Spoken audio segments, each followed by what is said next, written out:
میری یہ خواہش ہے، یہ نا سنت ہے قیام اللیل آخری 10 راتوں کا، آپ اپنے اپنے گھروں میں یا اپنی اپنی مسجدوں میں کم از کم طاق راتوں میں رات کو کچھ دیر کے لیے جلدی ضرور اٹھیں۔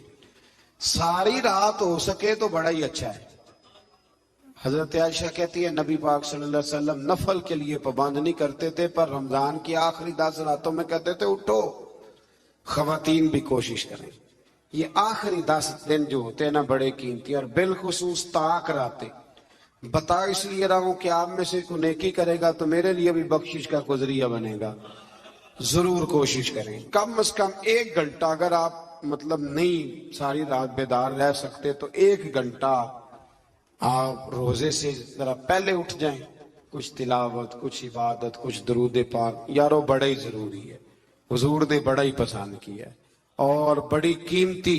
یہ وہ عظیم راتیں ہیں جن کے لیے خیمہ لگا کے میرے نبی مسجد میں ہی بیٹھ گئے، تو آپ ان میں کوتاہی نہ کریں۔ سورت یہاں چل رہی ہے احزاب، تو 22ویں پارے کے بالکل شروع میں اللہ تبارک و تعالیٰ نے ازواج مطہرات سے خطاب کیا ہے اور ساری امت کی خواتین کو سمجھایا ہے۔ خاص مقام ہے سمجھنے والا۔ اللہ کریم نے بالکل شروع میں کہا کہ اے محبوب علیہ السلام کی بیویوں، آپ کا مقام لوگوں میں سے ذرا امتیازی ہے، سو تقوی اختیار کرو، غیر محرم مردوں کے ساتھ نرم لہجے میں بات نہ کرو۔ نرم لہجے میں غیر محرم کے ساتھ بات، بس اپنے کام کی بات کرو، اور وہ بھی اس طرح بات کرو جس طرح بے رخی سے ہوتی ہے۔ عورتیں نرم لہجوں کے ساتھ غیر محرموں کے ساتھ گفتگو نہ کرو۔ اور پھر ارشاد فرمایا جا رہا ہے کہ ضرورت کے مطابق بات کرو، زیادہ بات بھی نہ کرو، اپنے گھروں میں رہو اور زمانہ جاہلیت کی طرح زیب و زینت کی نمائش نہ کرو۔ نماز اور زکوٰۃ، اللہ اور اس کے رسول صلی اللہ علیہ وسلم کی اطاعت پر کاربند رہو، اور جو ایسا کریں گی تو ان کو دوہرا اجر ملے گا، اور ان کے لیے آخرت میں عزت کی روزی کا مقام ہے، روزی کا اہتمام ہے۔ اسی مقام پر اللہ کریم نے فرمایا انما یرید اللہ لیذہب عنکم الرجس اہل البیت ویطہرکم تطہیرا۔ فرمایا اللہ تو یہی چاہتا ہے اے نبی کے گھر والوں کہ تم سے ہر ناپاکی دور کر کے تمہیں صاف ستھرا کر دے۔ فرمایا اللہ تو یہی چاہتا ہے کہ تم سے ہر ناپاکی دور کر کے تمہیں، پیچھے کس کا ذکر ہو رہا تھا؟ ازواج مطہرات کا، نبی پاک علیہ السلام کی۔ تو یہ ذکر ہی، یہ آیت تذکرہ ہی ازواج کے تذکرے میں آیا۔ بہت سارے لوگ کہتے ہیں اہل بیت میں بیویاں شامل ہی نہیں، یہ صرف حضور علیہ السلام کہ وہ اہل بیت ہیں جو حضرت علی، سیدہ فاطمہ اور ان کی اولاد ہے۔ وہ خدا کے بندے، جب آپ سے پوچھا جاتا ہے گھر والوں کا کیا حال ہے تو بیویاں مراد ہوتی ہیں کہ نہیں؟ جب پوچھا جاتا ہے کہ گھر والوں کا کیا حال ہے، صرف بچے مراد ہوتے ہیں کہ بیوی بھی مراد ہوتی ہے؟ تو یہ عجیب فلسفہ ہے کہ یہاں لوگ کیا کرتے ہیں، کہتے ہیں صرف اہل بیت سے حضور صلی اللہ علیہ وسلم کے اولاد مراد ہے، بیویاں مراد نہیں۔ تو یہ سرے سے بات ہی درست نہیں ہے۔ جب اہل بیت کی بات ہوگی تو حضور کی ساری ازواج اہل بیت میں شامل، یہ سمجھ لے بات، چونکہ یہاں تذکرہ ہی ازواج مطہرات کا چلا آ رہا ہے۔ پھر اس سے آگے آیت نمبر 35 میں مومن مردوں اور عورتوں کی اکٹھی صفات کا بیان ہے۔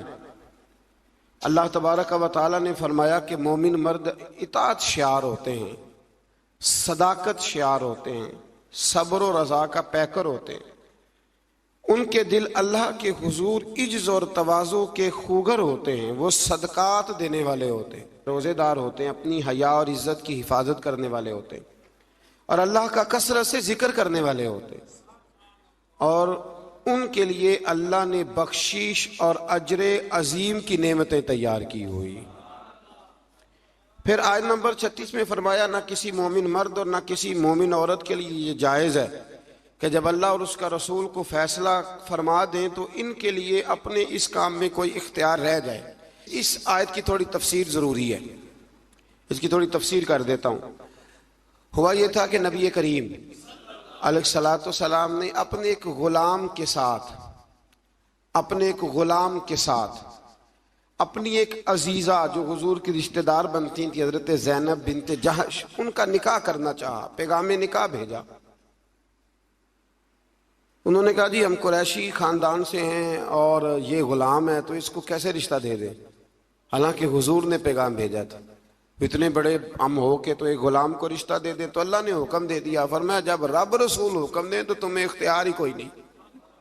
اور جب یہ آیت نازل ہوئی تو وہ حضرت زینب بنت جہش کے گھر والے خود حاضر ہوئے، عرض کی حضور جہاں آپ کا دل کرتا ہے آپ بچی کا رشتہ فرما دیں، ہم اللہ رسول کے حکم کے آگے بات نہیں کر سکتے۔ آج بھی آپ دیکھ لیں، برادری پہلے اور دین معاذ اللہ بعد میں۔ برادری پہلے، بھائی شادی پہ کوئی بےہودہ حرکت نہ کرنا تو کہتے میری برادری نہیں مانتی۔ یہ بڑا خطرناک جملہ ہے، یعنی ایک طرف نبی پاک کی شریعت اور دوسری جانب برادری، تو یہ مطلب آپ اندازہ کر لیں کہ یہ بات کہاں تک جاتی ہے۔ آپ نے اس میں سے اختیار کسے کیا؟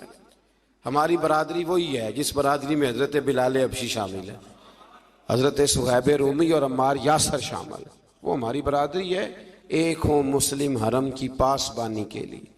اللہ توفیق عطا فرمائے۔ پھر اس سے آگے آیت نمبر 37 سے یہ مسئلہ بیان ہوا ہے کہ جو منہ بولا بیٹا ہے وہ حقیقی بیٹے کے حکم میں نہیں ہوتا، وہ حقیقی بیٹے کے حکم میں نہیں ہوتا۔ وہ میں پیچھے بھی بتا چکا ہوں، ہوا یہ تھا کہ ایک منہ بولے بیٹے نے طلاق دی تھی، تو نبی کریم علیہ الصلوۃ والسلام کے وہ منہ بولے بیٹے تھے، تو ان کی زوجہ سے حضور نے نکاح کرنا چاہا۔ لوگوں نے کہا کہ یہ تو یہ والا معاملہ ہے، تو فرمایا وہ جو منہ بولا بیٹا ہے وہ منہ بولا بیٹا ہی ہوتا ہے۔ مجھ سے ایک دفعہ ایک دوست نے سوال پوچھا تھا کہ منہ بولی جو بہن ہوتی ہے تو بھئی وہ غیر محرم ہوتی ہے،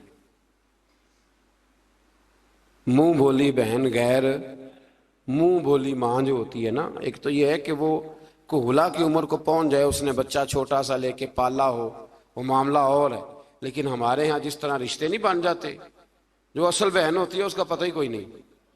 اور بھائی جس کو اللہ رسول نے تیری بہن بنایا تجھے وہ پسند کیوں نہیں، اور جس کو رب کریم نے تیرے لیے رشتہ بنایا ہے تجھے وہ رشتہ قبول کیوں نہیں۔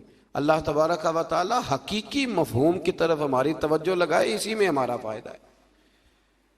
تو پھر اسی طرح آیت نمبر 40 میں اللہ تبارک و تعالی نے وہ عظیم بات ارشاد فرمائی جس کی طرف امت کی توجہ ہونا بڑی ضروری ہے۔ فرمایا ما کان محمد ابا احد من رجالکم ولکن رسول اللہ و خاتم النبیین، فرمایا محمد صلی اللہ علیہ وسلم مردوں میں سے کسی کے باپ نہیں، ہاں اللہ کے رسول ہیں اور نبوت کو ختم کرنے والے ہیں، خاتم النبیین ہیں حضور۔